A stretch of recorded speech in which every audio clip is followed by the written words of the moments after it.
पूरा हिंदी में। देखिए ये एच बॉम्ब तो नहीं है, एच बॉम्ब आ रहा है,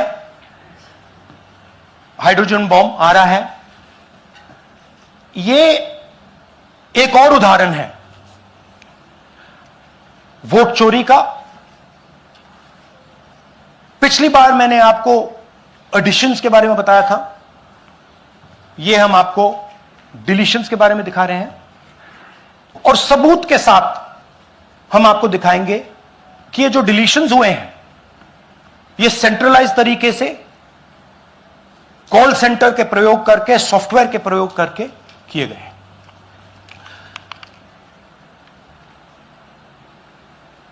हमारे पास इस प्रेजेंटेशन में जो मैंने आपको अभी दिखाया 100% सबूत है, प्रूफ है कि ज्ञानेश कुमार जी हिंदुस्तान के चीफ इलेक्शन कमिश्नर वोट चोरों की रक्षा कर रहे हैं, और यह मैं आपको अभी दिखाने जा रहा हूं।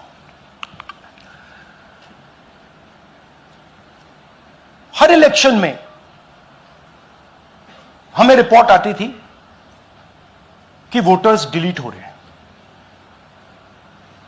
कांग्रेस वोटर्स डिलीट हो रहे हैं, ऑपोजिशन के वोटर्स डिलीट हो रहे हैं, दलित वोटर्स डिलीट हो रहे हैं, आदिवासी हो रहे हैं, माइनॉरिटी वोटर्स डिलीट हो रहे हैं, ओबीसी वोटर्स डिलीट हो रहे हैं। मगर जब डिलीट होते हैं ऑपोजिशन के ही होते हैं। कर्नाटक में आलंद कंस्टिट्यूएंसी है, यहां पे चोरी पकड़ ली, कोइंसिडेंस से पकड़ी।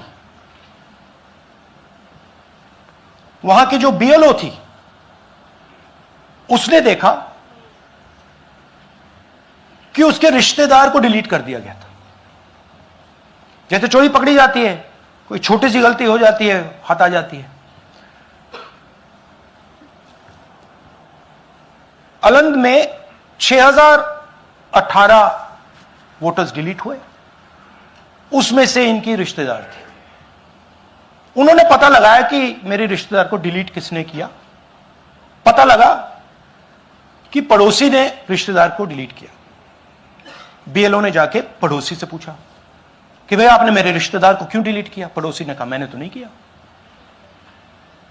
बीएलओ सस्पिशियस हो गई, शक पड़ा, उसने प्रोसेस चालू कर दी।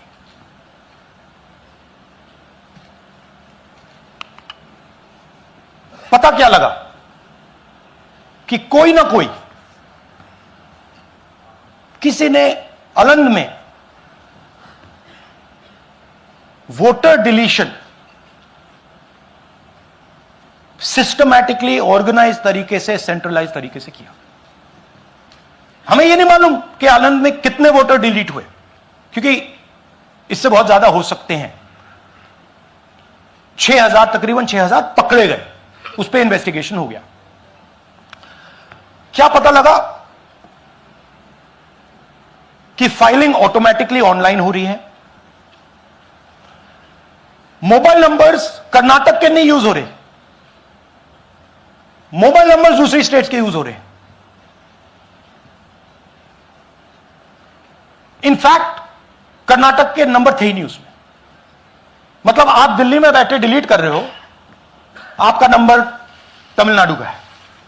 आप गुड़गांव में डिलीट कर रहे हो, आपका नंबर झारखंड का है। और जब हम चेक कर रहे हैं कि भैया आपका नंबर है, तो आपका नंबर है ही नहीं, किसी और का नंबर है। और टारगेट करके कांग्रेस वोटर्स को डिलीट किया गया। ये गोदाबाई जी हैं, इनके नाम पर 12 वोटर्स डिलीट किए गए। इनको मालूम ही नहीं, इनको पता ही नहीं कि इन्होंने 12 वोटर्स डिलीट किए। दिखाइए जरा। इलेक्शन टाइम ये इनका वीडियो है। ना अर्जी हाकिला, ನನಗೆ ಅದಕ್ಕೆ ಸಂಬಂಧ ಇಲ್ಲ, ಅದು ಯಾರು ಹೊಟ್ಟಿ ಕಿಚ್ಚಿಗೆ ಯಾರು ಏನ ಹಾಕ್ಯಾರ ಅನ್ನೋದು ನನಗೆ ಗೊತ್ತಾಗಿಲ್ಲ। तो इनको आइडिया नहीं है कि इन्होंने वोटर्स डिलीट कर दिए।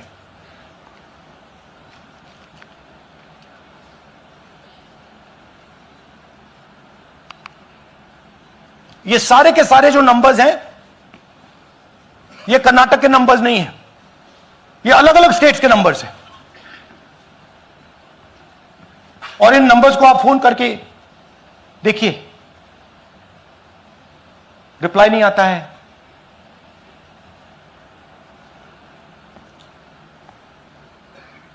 तो सवाल यह है कि किसके नंबर्स हैं, ये किसने ऑपरेट किए, जब इन्होंने ऑपरेट किए ये कहां थे,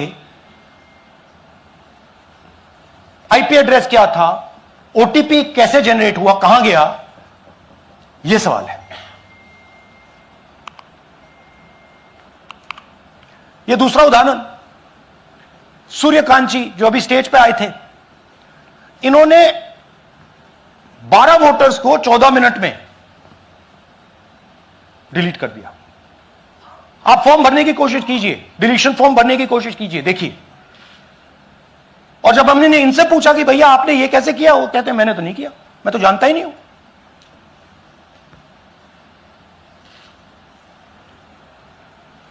बबीता चौधरी जी का इन्होंने एक नाम डिलीट किया, यहां खड़ी हैं बबीता जी, यहां है, सूर्यकांत जी यहां है, आ जाइए जरा स्टेज पे, एक सेकंड आ जाइए, ये दोनों खड़े हैं यहां पे, सूर्यकांत जी, बबीता जी। इनको मालूम ही नहीं कि इन्होंने डिलीट किया। Thank you. नागराज जी, इन्होंने 2 एप्लीकेशन 36 सेकंड में फाइल कर दी है। और मजे की बात देखिए, ये 4 बजे सुबह उठ के फाइल कर रहे हैं। पता नहीं क्या हुआ, 4 बजे सुबह कहा कि भैया मैं 2 वोटर को डिलीट करूंगा, और कितने 36 सेकंड में डिलीट कर दिए, फिर सो गए।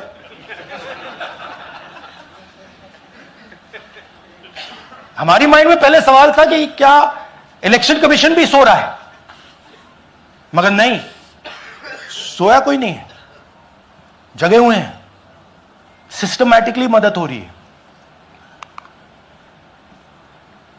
यह देखिए दूसरी बात, जो भी डिलीट कर रहा है वोटर लिस्ट में उसका सीरियल नंबर 1 है।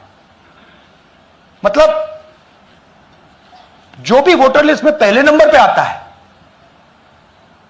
वही डिलीट कर रहा है।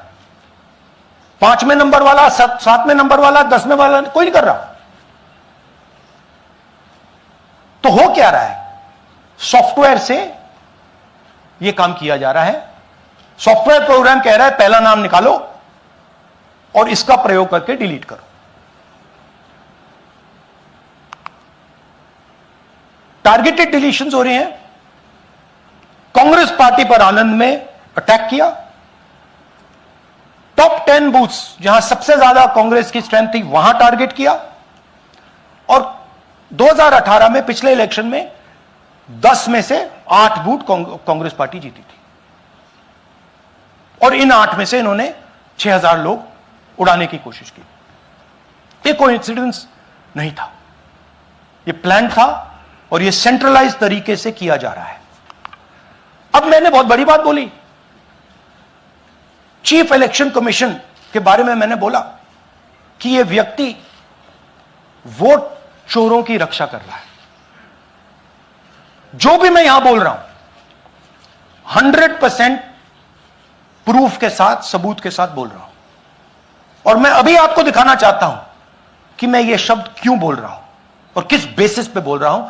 आपको अपनी आंखों से यह दिखेगा। कर्नाटका सीआईडी ने केस चालू किया कि ये वोटर कौन है, ये फोन किसके हैं, ये आईपी एड्रेस क्या है, ओटीपी कहां गया, इन चीजों के बारे में इन्वेस्टिगेशन शुरू होती है। कर्नाटक सीआईडी ने हिंदुस्तान के इलेक्शन कमीशन को 18 चिट्ठियां लिखी हैं। हमें आप ये इंफॉर्मेशन दीजिए, बिल्कुल क्लियर है, डेस्टिनेशन आईपी दीजिए, डिवाइस डेस्टिनेशन पोर्ट दीजिए, ओटीपी ट्रेल्स दीजिए, फोन नंबर्स दीजिए, फोन नंबर्स के मालिकों के नाम दीजिए। क्लियरली पूछा है, नो आंसर। 18 चिट्ठी CID Karnataka, no answer from chief election commissioner, no answer from election commission. Timeline देखिए,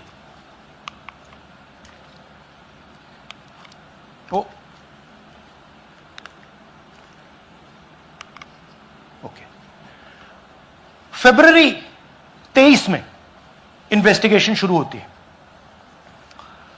मार्च 23 में कर्नाटक का सीआईडी चिट्ठी लिखती है ईसीआई को कि हमें सारे डिटेल्स दे दीजिए। अगस्त में इनकंप्लीट डिटेल्स दी जाती हैं, जिससे कोई इन्वेस्टिगेशन आगे नहीं बढ़ेगा। जिन चीजों की जरूरत थी वो नहीं दी, जिसकी जरूरत नहीं थी वो सारी दे दी। पहला सबूत। दूसरा सबूत, 18 बार रिमाइंडर लेटर गए हैं। आपको अगर सीआईडी एक बार लेटर भेज दे और आप नहीं गए, आप जानते हो क्या होगा। यहां पे इलेक्शन कमीशन को 18 बार लेटर गए हैं, कुछ नहीं हुआ है। बाद में क्या होता है, कर्नाटक ईसी इलेक्शन कमीशन को लिखता है, कहता है भैया हमें दे दीजिए, आपको इंफॉर्मेशन देना पड़ेगा। No reply. मार्च 25 में आखिरी लेटर सितंबर में गया है, कुछ ही दिन पहले। No reply from EC. यह है सबूत कि ज्ञानेश कुमार जी वोट चोरों की रक्षा कर रहे हैं, और यह ब्लैक एंड व्हाइट सबूत है, इसमें कोई कंफ्यूजन नहीं है कहीं।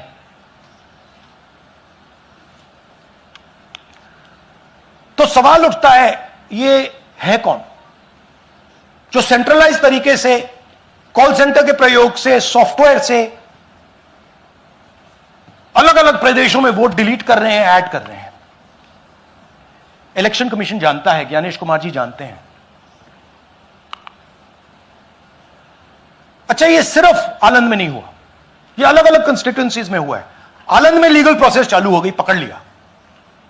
यहां महाराष्ट्र में उसी मोडस ऑपरेंडी से, उसी सिस्टम से यहां पे वोट ऐड हुए हैं।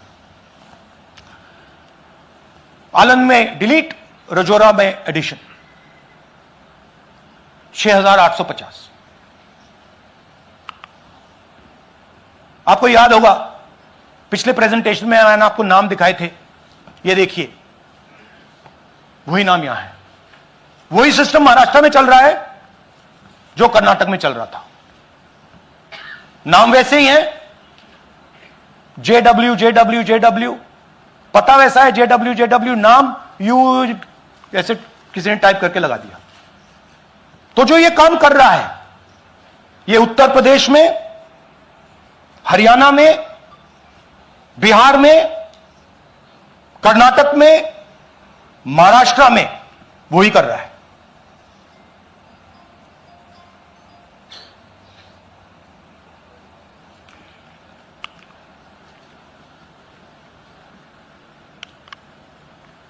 तो हमारी डिमांड है, ज्ञानेश कुमार जी आप अपना काम कीजिए। आपने ओथ लिया है, आप हिंदुस्तान के चीफ इलेक्शन कमिश्नर हैं। आपसे कर्नाटक की सीआईडी सबूत मांग रही है। आप कर्नाटक की सीआईडी को यह सबूत 1 सप्ताह के अंदर दे दीजिए, नहीं तो पूरा हिंदुस्तान के सारे युवा इस बात को एक्सेप्ट करेंगे कि आप हिंदुस्तान के कॉन्स्टिट्यूशन, हिंदुस्तान के संविधान की हत्या में शामिल हो, हिंदुस्तान के संविधान की रक्षा नहीं कर रहे हो, और वोट चोरों की आप मदद कर रहे हो। Thank you. और थोड़ी देर में हम आपको हाइड्रोजन बॉम्ब दिखाने जा रहे हैं। नहीं, आज नहीं, थोड़ी देर में उसकी प्रिपरेशन चल रही है। क्योंकि हम देखिए, मैंने टीम से कहा है कि अगर मैं स्टेज पे जा रहा हूं, ब्लैक एंड व्हाइट प्रूफ नहीं होगा, मैं नहीं जाऊंगा। अगर ब्लैक एंड व्हाइट प्रूफ होगा, जो कोई मतलब उसको निगेट नहीं कर सकता, मैं जाऊंगा।